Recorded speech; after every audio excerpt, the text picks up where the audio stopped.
everyone, I'm Julie, and I'm going to teach you how to make an overnight breakfast cookie. It's simple and easy, delicious, vegan, and most importantly, it takes the guesswork out of what am I going to eat for breakfast in the morning. You'll have something ready and waiting for you, and you can just start your day. So what you're going to need for this recipe is a banana, some cinnamon, some nut butter. I actually use this PB2 powder. It's a peanut butter powder. Nut milk, I'm using almond.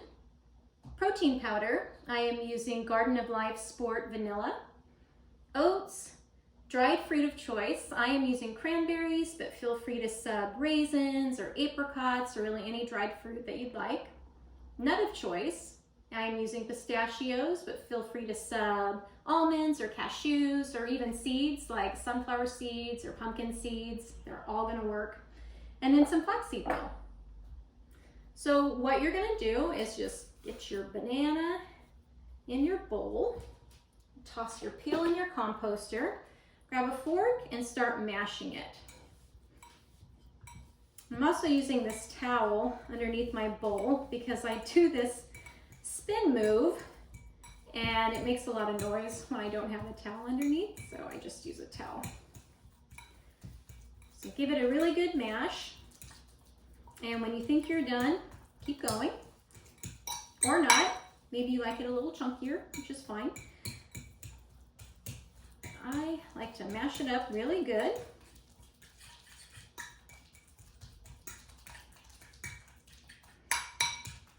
So you're going to have just a mushy banana in your bowl. And to that, you're going to add some cinnamon.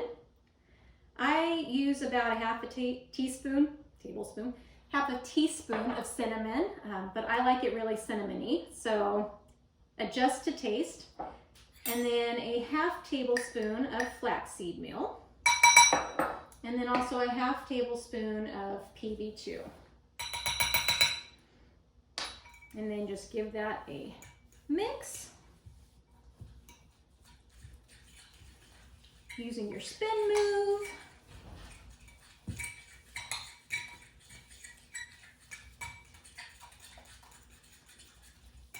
Make sure it's all incorporated. So now it looks kind of gunky, but it's going to be delicious, I promise.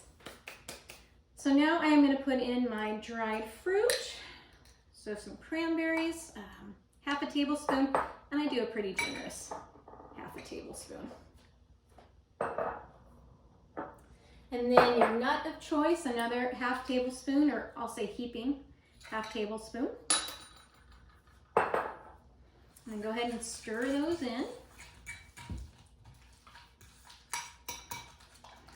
And now I'm going to add the protein powder. So I am actually going to add a little bit of milk at this point. So that's probably maybe 2 tablespoons of milk. Mix this in real good. That's where we're at. I like a clean space, if you can tell. And then we're going to do a tablespoon of protein powder. And guess what we're going to do?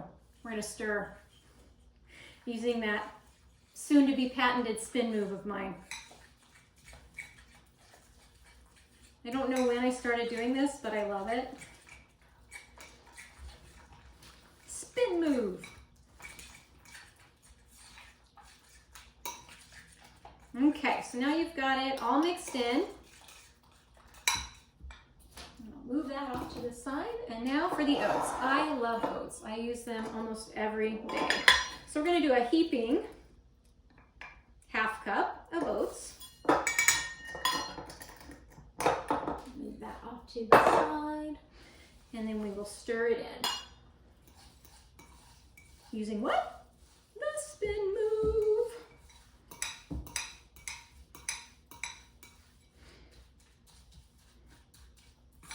All incorporated in there. And wipe off your fork. Switch to the spatula and make sure it is completely incorporated.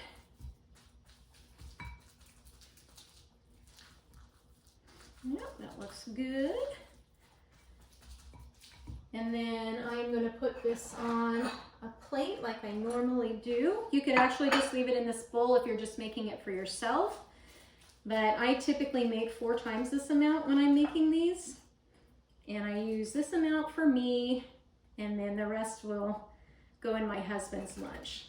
And how I actually do his lunch is I'll put a scoop of this in the bottom, I'll throw some fresh fruit on top, put another scoop in, throw on more fresh fruit or even frozen fruit, another scoop, fruit, and then just pack that in his lunch and he's good to go. So once you get it on your plate, and I'm going to move this back onto the towel so it can dampen the sound, just going to move it around and get it in a circle as best you can.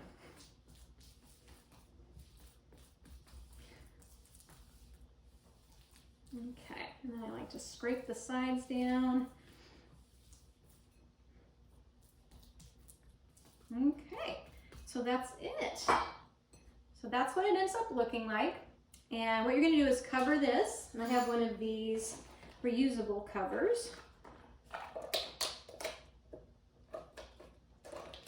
So you just cover it up, put it in the fridge. Tomorrow morning you will open it up and it'll be a lot firmer, but not too firm, and a lot darker because the banana. You're just going to want to top it with some fresh fruit, some nuts, some coconut flakes. My favorite is to use sliced mango when it's in season. It's not in season right now. And then my second go-to is frozen blueberries. I love frozen blueberries on this because as they melt, the juices start to extract and it kind of fills in the gaps in this cookie, and it's almost like a syrup. It's delicious. So that's it. I hope this was helpful, and if you have any questions, feel free to leave me comments and I'd be happy to answer them for you. Thank you so much. Have a great day.